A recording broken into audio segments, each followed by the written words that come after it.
Assalamu alaikum to all the audience, and especially to my beloved, respected brother Zakir Naik, Dr. Zakir Naik. It's been a long time since I see you.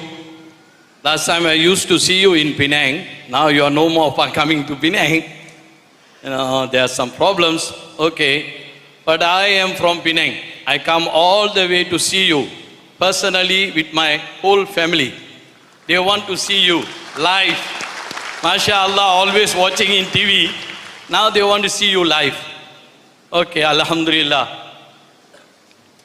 My question is, MashaAllah, the subject today is Islam is a solution for humanity, but it is very unpleasant that we are seeing in this world today what is happening in Syria, Muslims killing Muslims, what is happening in Yemen, Muslim killing Muslims, what is happening in they're like Myanmar. Yes, we agree. Rohingyans, they have been killed mercilessly.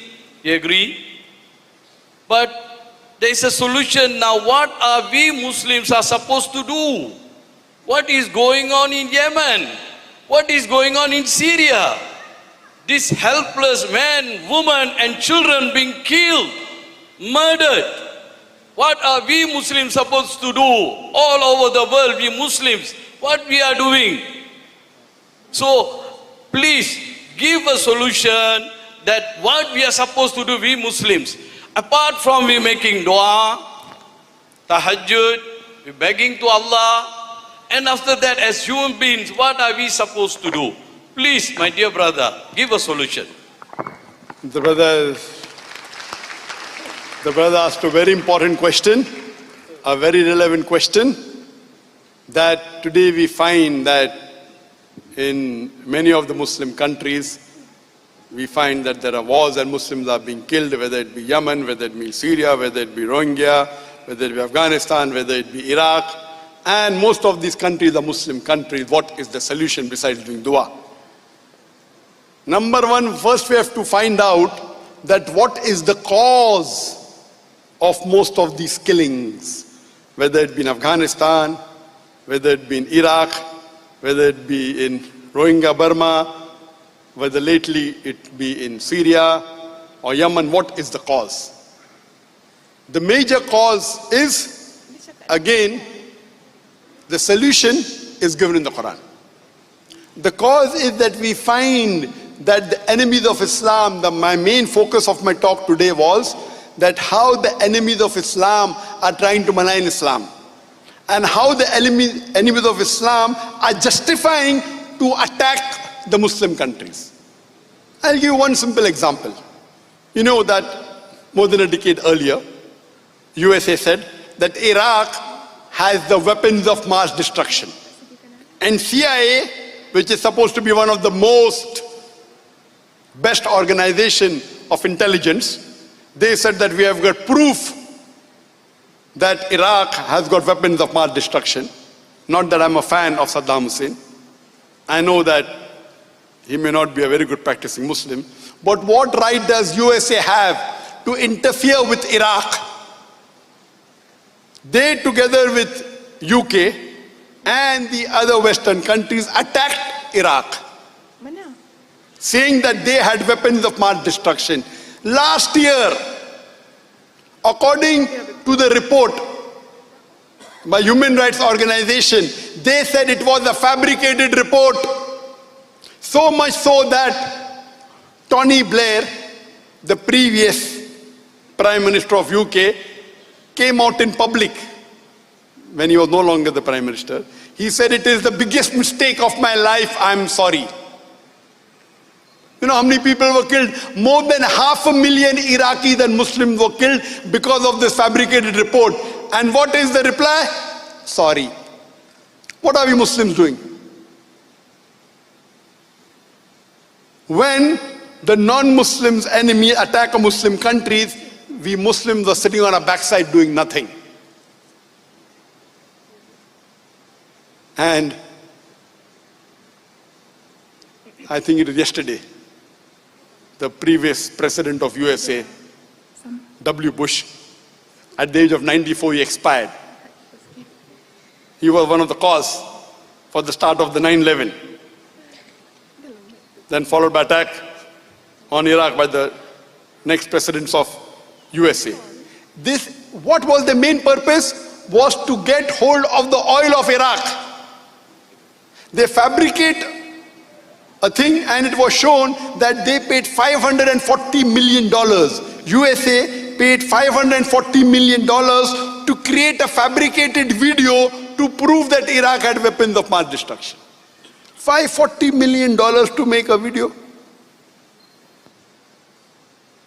We Muslims, what is the fault of the Muslims? We are not united. In Afghanistan, when Afghanistan had a war with Russia, Soviet Union, which was the enemy of USA, the USA takes help of the Muslim country, along with Afghanistan, to take out Russia.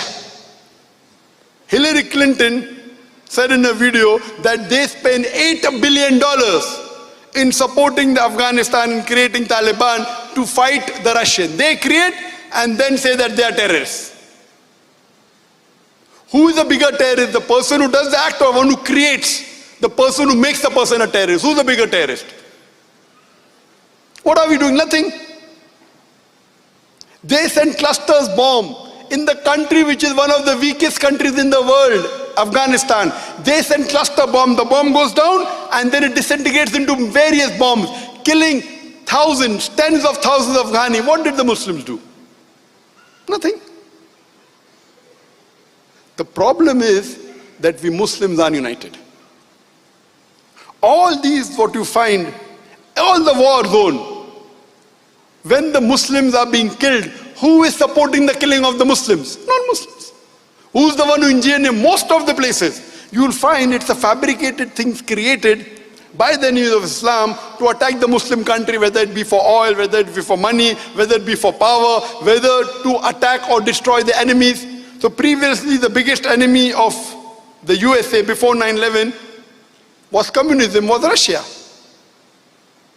So they joined hands with the Muslim countries to take out Russia. The solution to this problem is given in the glorious Quran, in Surah Imran, chapter number 3, verse number 103, where Allah says, وَاعْتَصِمُوا بِحَبْلِ اللَّهِ جَمِيعًا وَلَا تَفَرَّقُوا. Hold to the rope of Allah strongly and be not divided. The rope of Allah is the glorious Quran and the authentic hadith of Muhammad sallallahu alaihi wasallam. If we Muslims hold strongly to the rope of Allah and the authentic sayings of Muhammad sallallahu alaihi wasallam, we will be on top of the world. If you read the history, before the Quran was revealed, the Arabs were looked down upon. It was called as Yawmil Jahiliyyah, the days of ignorance. After the Quran was revealed, the Arabs became on top of the world. If you read the seerah of Muhammad sallallahu alaihi wasallam and the Khulafa Rashidin, and after that, Muslims were on top of the world. We rule half the world. And people welcomed us. Come to our country so that we get justice. The non-Muslims invited our Khalifas. Why? Because they wanted the unjust rule of their ruler to end. The Westerners say Islam was spread by the sword. Deleuze already gives the reply in his book on page number 8, Islam at the Crossroad, that people who, Deleuze already said that history makes it clear that the myth that Islam was spread by the sword is the most absurd, fantastic myth that the historians have ever repeated. It's a myth. At that time, the Muslims were united on the base of Quran and Sunnah. Today, we Muslims are divided. If the Muslim countries, there are more than 50 countries in the world in which majority people living are Muslims. If all the Muslim countries unite, we will be a very strong force. And if we implement the Quran, we will find this is the solution to the problems of humanity. Unfortunately, our beloved Prophet ﷺ said that close to the Qiyamah, we'll find that Muslims will be in large numbers. And we find today more than 25% of the world population are Muslim, and it's going to increase. But they will be like froth. Froth. Far away from the deen. And we find that today. Muslims are going further and further away from the deen. And this you are finding everywhere in the world. The country that we looked down upon, they are sticking to Quran and Sunnah. Today, they are going away from Quran and Sunnah. And the more they will go away from Quran and Sunnah, the more will be degraded. There will be more injustice in that country. Now, hardly there are countries in the world which we can say are Muslim countries that are following Quran and Sunnah. Hardly. So the problem with us Muslims is that we are not united. We are divided. We fight amongst ourselves. If we are united, today we know that previously Muslims were at least united on the issue of Palestine. Today we are divided. There are Muslim countries which are saying no problem that Israel wants to take over the country. What's happened to the Muslim Ummah? The problem is today we Muslims fear more the human beings in this world than fear Allah subhanahu wa ta'ala. Yes, everyone will be judged according to the capacity you have. Everyone has the capacity to do dua. We should do dua, as you mentioned, rightly said. But if someone has the capacity to speak, and if he does not speak, Allah will take over his power of speech. If someone has the capacity to fight and he doesn't fight, Allah will take over his power. You know, today the Muslims, at the time of Muhammad sallallahu alaihi wasallam, the Muslims were poor. What Prophet Muhammad sallallahu alaihi wasallam left behind was the Sahaba, was the Khulafa Rashidin. Today, we Muslims are the richest in the world. We have the black gold, we have the oil, we have the petrol. What are we? Nothing. We have been used as doormats. Wealth is not required for us to follow Quran and Sunnah. And our beloved Prophet Muhammad sallallahu alaihi wasallam said, I will not fear for my own ummah poverty as much I will fear the richness and the wealth. Today the problem in us is because we are wealthy, we have forgotten Allah subhanahu wa ta'ala. Those Muslim countries which have the wealth, those Muslim countries which have the wealth which they can use in the way of Allah subhanahu wa ta'ala, they are using it in the wrong way. I don't have to give example, the world knows about it. They are using it to bribe the other people, not for the deen. Allah doesn't require us. You and me, the rubbish that we are, Allah does not require us to make his deen prevail. Allah is very clear. And Allah says in the Quran in no less than 3 different places. In Surah Tawbah, chapter number 9, verse number 33. In Surah Fatah, chapter number 48, verse number 29.